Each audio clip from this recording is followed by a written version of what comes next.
आज आपण yes bank या स्टॉकबद्दल माहिती घेणार आहोत। जसे की मी म्हटल्याप्रमाणे या स्टॉकची किंमत वाढत असताना आता सध्या आपल्याला स्टॉकची किंमत कमी होत असताना दिसत आहे। पण घाबरायची गरज नाही आहे, कारण आपल्याला आणखी सध्या तरी एकही ब्रेकआउट मिळालेलं नाही आहे की जेणेकरून स्टॉकची किंमत कमी होणार आहे याचा आपल्याला अनुमान लावता येईल। सध्या या स्टॉकची किंमत कमी होत आहे आणि ही स्टॉकची किंमत वाढणार आहे किंवा नाही हे आपण पुढे पाहणार आहोत। जसे की मी कमीत कमी 1 वर्ष झालं तुम्हाला सांगत आहे ही स्टॉकची किंमत वाढणार आहे, कारण फंडामेंटल रेशोज इत्यादी प्रकारच्या माहिती घेतल्यानंतरच। पण 12 रुपयापासून या स्टॉकची किंमत 30 रुपयापर्यंत यायला किती वेळ लागलेला आहे? 1 वर्ष लागलेला आहे।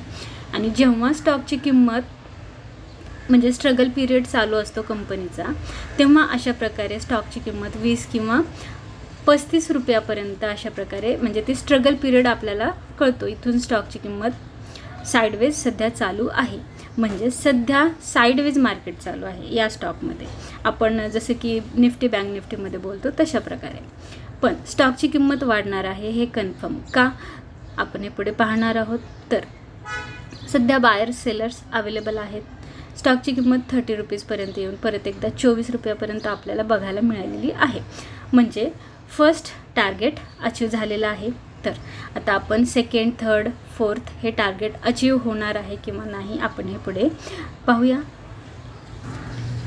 तर मी 15 रुपयाला स्टॉकची किंमत 15 रुपयापासून स्टॉकची किंमत वाढायला आहे असं सांगितलं तर 2022 मध्ये। पण कंपनीचा परफॉर्मन्स बघता या स्टॉकची किंमत आपल्याला अशा प्रकारे साइडवेज दिसलेली आहे, म्हणजे स्टॉकची किंमत 24 रुपीजपर्यंत जाऊन 2023 मध्ये परत एकदा डाऊन साईडला जाऊन 16 रुपीजपर्यंत जाऊन 2024 मध्ये आता सध्या 32 रुपीजपर्यंत जाऊन परत एकदा आपल्याला 24 रुपयापर्यंत बघायला मिळत आहे। पण आपण इथे घाई करतो की अरे या स्टॉकची किंमत वाढत होती, 33 रुपयापर्यंत जात होती, परत एकदा 24 रुपयापर्यंत आलेली आहे, मग आता स्टॉकचं काही खरं नाही। असं एक दिवसात स्टॉकचं आपण ॲनालिसिस नाही करू शकत, म्हणजे एका दिवसात नाही ठरू शकत की हां स्टॉकची किंमत वाढते आता हा चांगला स्टॉक आहे, स्टॉकची किंमत कमी होते आता हा स्टॉकचं खरं नाही, आता स्टॉक हा बंद होईल किंवा लॉस होतो इत्यादी। तर नाही, कधी पण तुम्ही फंडामेंटल बेसिसवरती जेव्हा गणित करता तेव्हा तुमचं गणित हे बरोबर येऊ शकतं। म्हणूनच मी तुम्हाला स्टॉकचं ॲनालिसिस कसं करायचं हे पण सांगितलेलं आहे, तुम्ही मागील व्हिडिओजमध्ये नक्की बघा। कारण जेव्हा आपण स्वतः स्टॉकचं ॲनालिसिस करायला शिकतो तेव्हा आपल्याला इतर कोणाची गरज लागत नाही। तर जसं की मी म्हटल्याप्रमाणे आपल्याला फर्स्ट टार्गेट अचीव झालेलं आहे। तुम्ही मागील व्हिडिओज बघू शकता, हे बघा मी इथे अंडरलाईन करून ठेवलेलं आहे। तर 12 रुपयापासून सांगितले तिथून आपल्याला एक ब्रेकआउट मिळलेला आहे आणि स्टॉकची किंमत वाढणार आहे। तर फर्स्ट टार्गेट दिलं होतं मी 17 किंवा 18 रुपये, ते अचीव झालं। परत 2023 मध्ये या स्टॉकची किंमत आपल्याला 24 रुपयापर्यंत बघायला मिळाली, म्हणजे हे तेव्हाचं सेकंड टार्गेट। पण आताचे टार्गेट मी दिलेले वेगळे आहेत 2024 मध्ये। तर फर्स्ट टार्गेट आपलं 30चं होतं, मी फर्स्ट टार्गेट 30 का 31चं दिले होतं, ते अचीव झालेलं आहे।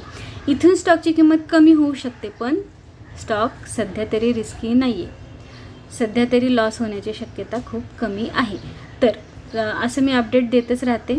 तर जर स्टॉक येणाऱ्या काही दिवसात जर रिस्की वाटत असेल किंवा स्टॉकची किंमत खूपच कमी होणार आहे याचा जर मला अंदाज लावता आला तर मी ती माहिती तुमच्यासोबत नक्की शेअर करेन, पण सध्या तरी नाही।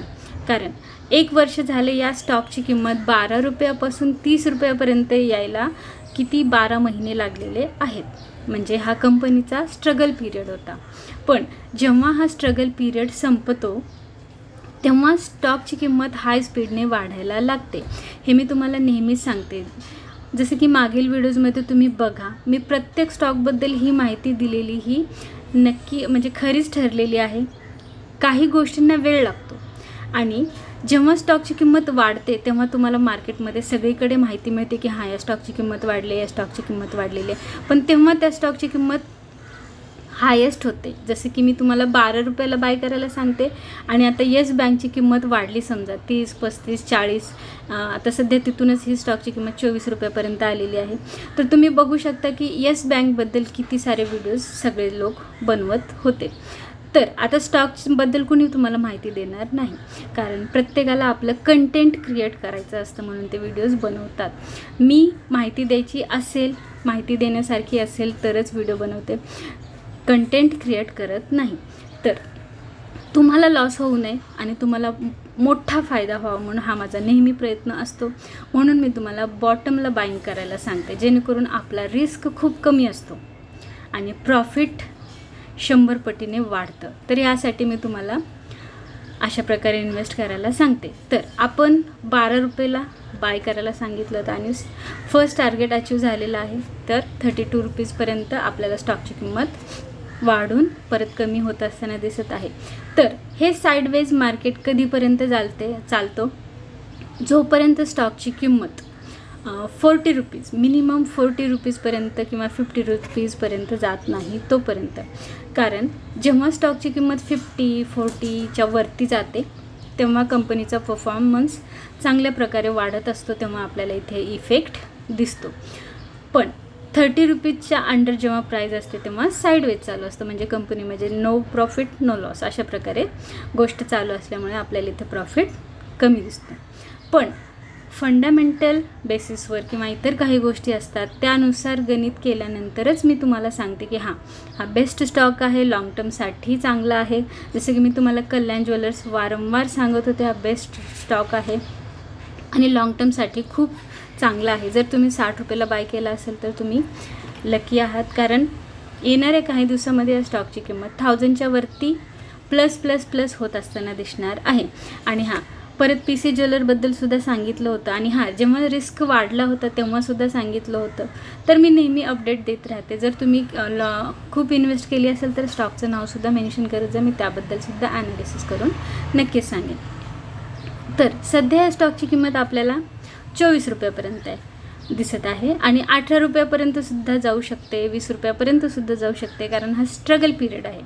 पण जेव्हा स्टॉकची किंमत वाढायला लागते तेव्हा एक प्रकारे रॉकेट जसं लॉन्च होतं त्याप्रकारे स्टॉकची किंमत आपल्याला हाय स्पीडने वाढत असताना दिसते. पण आपण इन्व्हेस्ट केलेले जे स्टॉक्स आहेत, म्हणजे सध्या आपण जर समजा बाय केले आहे तर अशा प्रकारे स्टॉकची किंमत कमी झाली, आता बंद होईल म्हणून रिस्क आहे, म्हणून जेव्हा आपण सेल करतो आणि त्यानंतर लगेच स्टॉकची किंमत वाढायला लागते. तर कधीही स्टॉकची माहिती घेऊनच स्टॉक बाय किंवा सेल करत जा, म्हणजे विकत घेत जा किंवा विकत जा, नाहीतर तुम्हाला नेहमीच लॉस होईल. तर फंडामेंटल ॲनालिसिस कसं करायचं हे सुद्धा मी तुम्हाला नेहमी सांगते, तर मागील व्हिडिओजमध्ये तुम्ही नक्की बघा.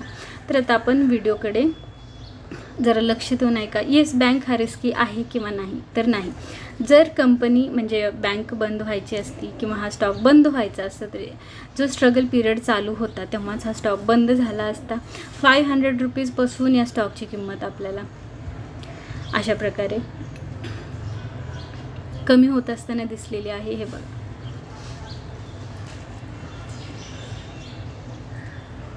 400 रुपीजपासून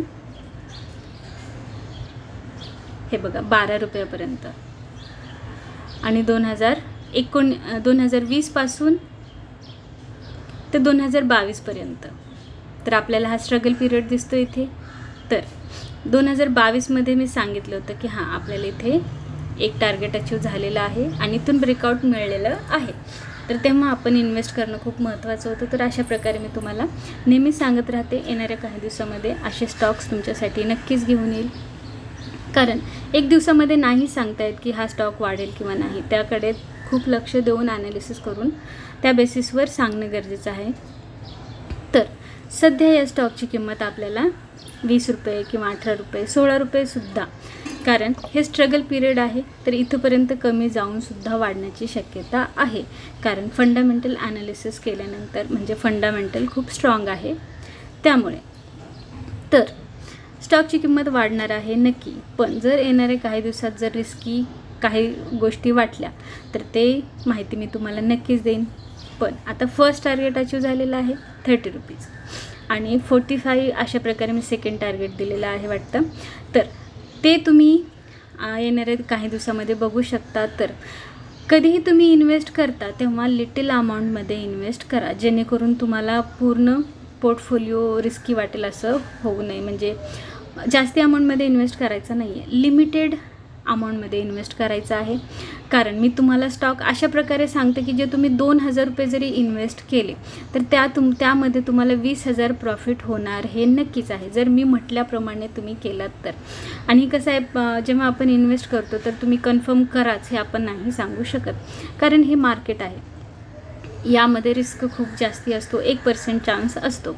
तरी देखील मी आतापर्यंत जे स्टॉक्स तुम्हाला सांगितलेले आहेत त्यामधील एकसुद्धा रिस्की ठरलेला नाही आहे. आणि जर एखादा स्टॉक रिस्की होत असेल तर त्याचीसुद्धा माहिती देतच राहते, कारण